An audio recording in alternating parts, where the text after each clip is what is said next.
Listen, anxiety is real.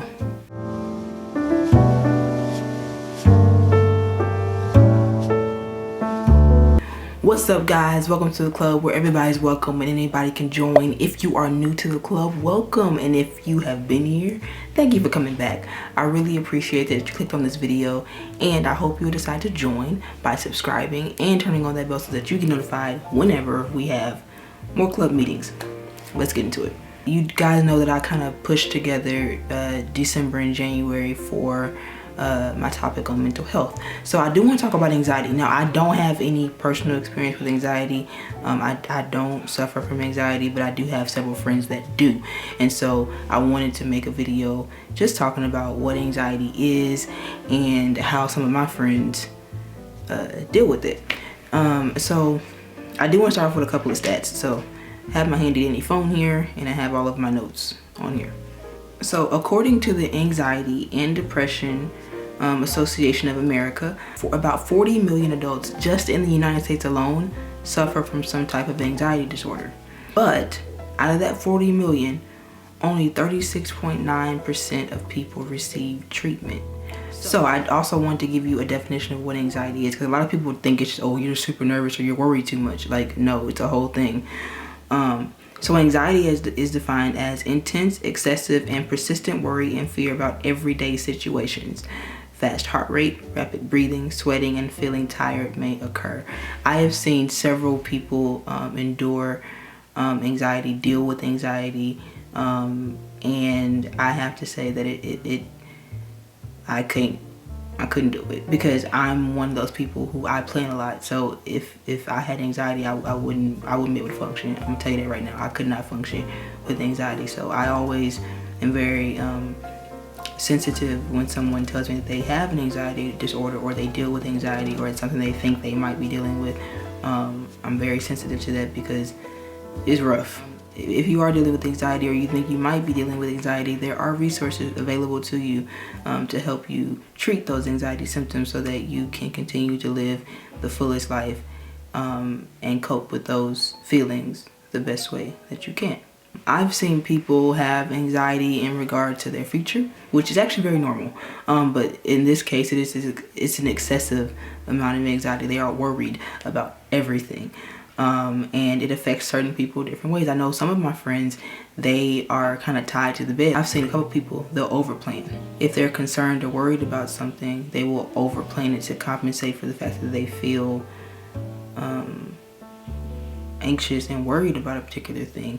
And there are some people who just get tired and it's like, look, I'm done, I'm not planning anything. So some of their responsibilities might fall to the wayside, some of their duties might go undone. Then I know some people whose anxiety is triggered. So it might be because you have a big speech coming up, or because you have an important test coming up, something that's a little bit nerve-wracking, that's out of your normal day-to-day activities, and so that causes a level of anxiety. I know that if you are doing something new, that causes a level of anxiety. Any type of shifting and changing always causes anxiety. So Mayo Clinic says physical activity, a healthy diet, regular sleep, and relaxation exercises may all help reduce anxiety. Joining a support group may also help. To manage symptoms effectively, it's best to avoid caffeine, alcohol, and nicotine. We get anxious, I think, because this life is so unpredictable. I mean, we don't know what's going to happen in 2 seconds. You have a pretty solid idea of what you would like to happen or what has happened before, but you really don't know what's going to happen in 2 seconds. And so I can completely see how having an anxiety disorder is a thing. We are in the middle of a pandemic. I can only imagine how people who deal with anxiety disorders are coping right now. You can't go out. Well, I mean, you can go out, but it's limited. Like, you go out and you have to stay 6 feet away from people. You have to wear a mask. Like, it dampens the experience of going out. Like, I might as well stay in the house. What's the point? To think that they don't know what's going on with this virus, and they have a so-called vaccine, but they don't really know what's going on with this virus. I can completely see how you could be anxious about that. I get it. I understand. Maybe one of the reasons I don't struggle with it is because I have a very, very strong faith in the Lord, and that's the only thing that keeps me grounded, I think, in terms of being anxious, because I can worry a lot. I will say that I do plan to make sure that nothing goes wrong as much as possible. And so that can lead to worry on some level, just because I'm sitting here planning every detail as much as I can. And things that I can't plan, I kind of leave it up to whoever I'm doing it with, or whatever happens. And so having a strong foundation on whatever you believe in is crucial, I think. Because then, at least for me, I can only speak for me, but I do believe that whether what I want happens, or what I don't want, or what I didn't plan for, or what I couldn't have seen coming happens, that God's got me. That no matter what comes my way, no matter who comes, who goes, who leaves, who stays, He's got me in His hand, and that's the only thing that kind of gives me solace. Also, having people in my circle that I can call. I have about 4 people in my circle that I can be like, I can call you whenever I need you. And it's likewise, it's a two-way street. So if they need me, I'm here. Call me at 4 o'clock in the morning if you need me. I'm right here. I'm going to pick up. And so having that base, and what I've noticed with a lot of the people that I've noticed that have anxiety is they don't have that strong base. They may have a lot of people around them, but I don't think that they have a lot of people that know them and can tell when something's off by energy.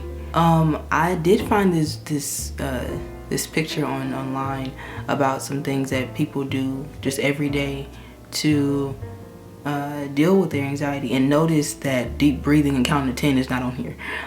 Painting is on there, exercising, pulling up a funny video, eating one of your favorite foods, to kind of calm yourself, to kind of bring everything back to center, bring everything back to the focal point, and move forward. Meditation. I am huge on meditation. I love meditation.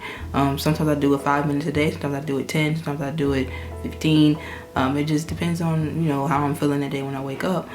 But I think meditation is huge once you really get into it. I know when I first started meditation, it was really weird, because it's like you're sitting in a silent room, and you're listening to spa music, and you're supposed to sit there and think about what, like, I get it. But after probably about a month or two, I really began to see the importance of it. Because I mean, when you're meditating, you are focusing all of your energy on one thing. You are really focusing all of your energy on one particular thought, one particular feeling, one particular image in your mind. It might be a visualization of somewhere you want to be. It might be of a person. It might be of whatever joy looks like to you when you close your eyes. That kind of thing, and it really can center you. So when you do come up against things in life, you can go back to that place like that. And the more you do it, the easier it gets. And then you want to do it for longer periods of time. And I've also noticed that when I meditate more often, people don't piss me off. Like, it's like I have a barrier around me. Aside from getting my word and getting my spiritual, that's the first thing. Getting my spiritual spirit right is always important, and then my energy around me. So that means I have to be exuding the correct energy, and receiving the correct energy. So when I meditate, it is definitely one of those things that helps with anxiety, because I definitely have worries. I have concerns about my future, about several things. And so when I meditate, I'm able to look at those things and say, okay, cool. Now, I'm not going to let this control me. I'm not going to let this ruin my day. I'm not going to let this X, Y, and Z. But for some people, it's harder than others. Like I said at the beginning of this video, I don't deal with anxiety disorder.